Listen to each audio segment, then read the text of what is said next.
Hi everyone, it's Jessica. Welcome back to my channel. Today I'm working on one of the new quilt patterns that I have coming out. So let's get started. I'm finishing up making these blocks for my new quilt pattern. You can see here I started a test row to assemble it to see how it looks. And this tree block uses easy corner triangles, and it's a little bit different than we have done in the past. So I just wanted to show you how to do them. We're just going to work on one segment right now. So this is the second layer of the tree. And what you need to do for this is take this rectangle, you do one at a time, and you sew along this diagonal.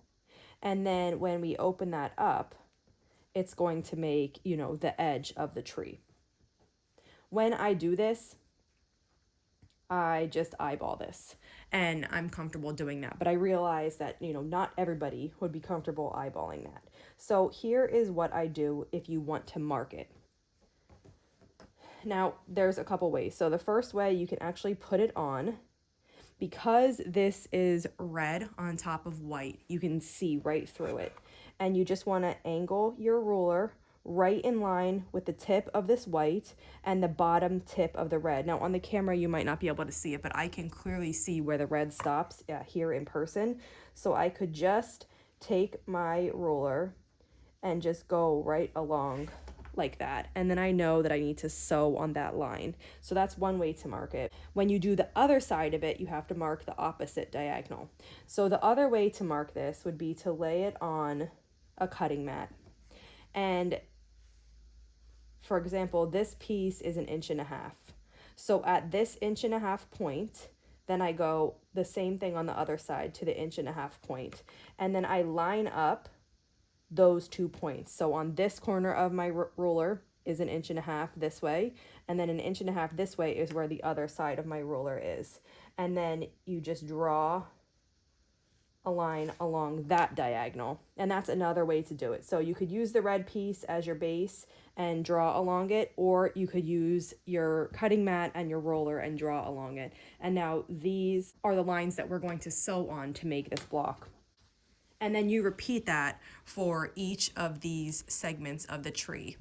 Now, at the top, because the white is so large and the red is so small, you'll have to do one side exactly the same as I just showed it. Trim away the excess, leaving a 1/4 inch seam allowance, and open it before you put the other side on, because you'll run out of room. But for the other three, they're far enough apart where you don't have to do that. So I'm going to show you how I piece one of these sections right now. Now, after, if you do draw your lines, after you draw your lines, you're just going to line up your white piece, and the corner here is completely matching. And then we're going to sew across this diagonal.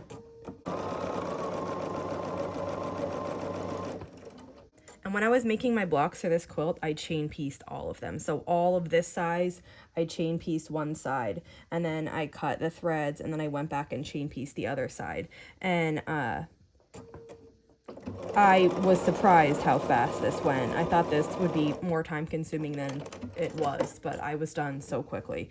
So this is what your piece looks like after you sew both of those.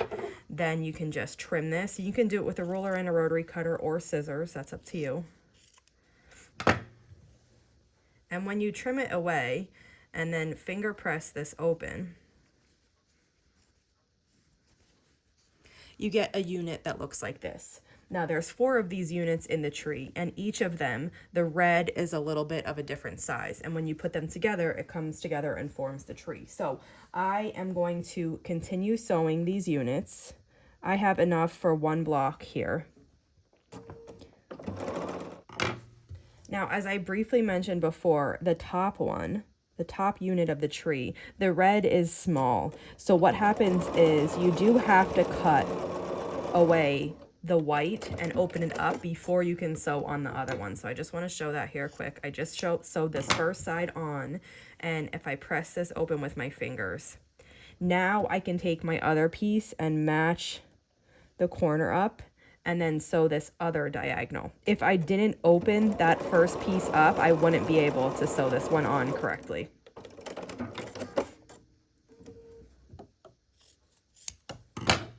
So then when this one is open, this is the top of the tree.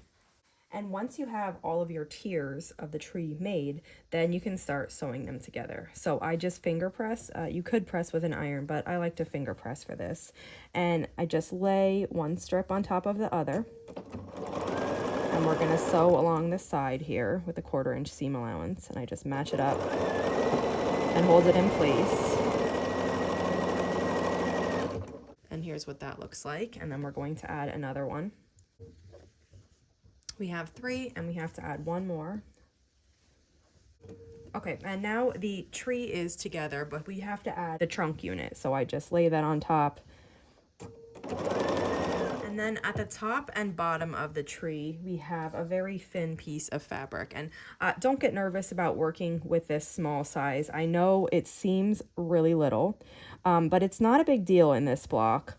And what it does is it allows us to space the tree out from the surrounding blocks and just have it be right in the center.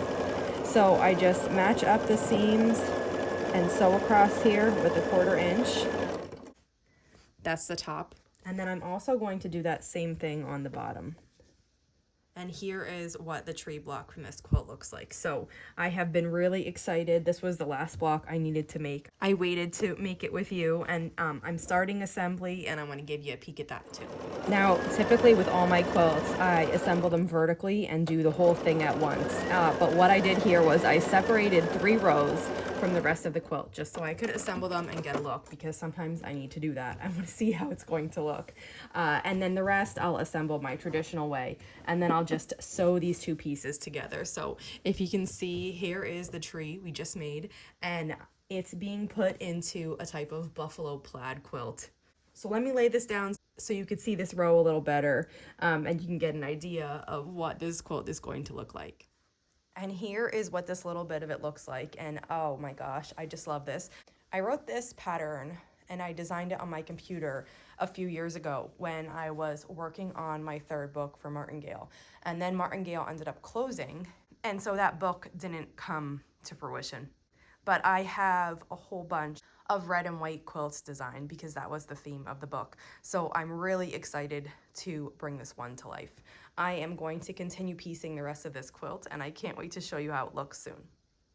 I have been working on sewing my rows together, and this is the last piece. So I made the whole bottom, and now I'm sewing it to the group of 3 rows that I already showed you when I was just testing how it looked. I'm so excited about this. It's a little different than quilts that I usually make. Oh, but it's just so nice. So that is it. Let me lay this out and show you. This is pretty big, and I have it in a tight space here, so I can't even lay it flat, but oh, I love it so much. It's a play on buffalo plaid, and I just think it is so pretty. I love it with the trees. And I love this in red and white. Red and white quilts are one of my favorites, but I can also see this in so many colors. I'm seeing it in green. I'm seeing it in black and white. I think that would be beautiful. I just love it so much. I'm so happy with the way this turned out. I gotta get this pressed and work on quilting it. Thanks for joining me today. If you have any questions on this quilt or how to make the quilt block, just let me know. And if not, I'll see you back here soon. Thanks for following along.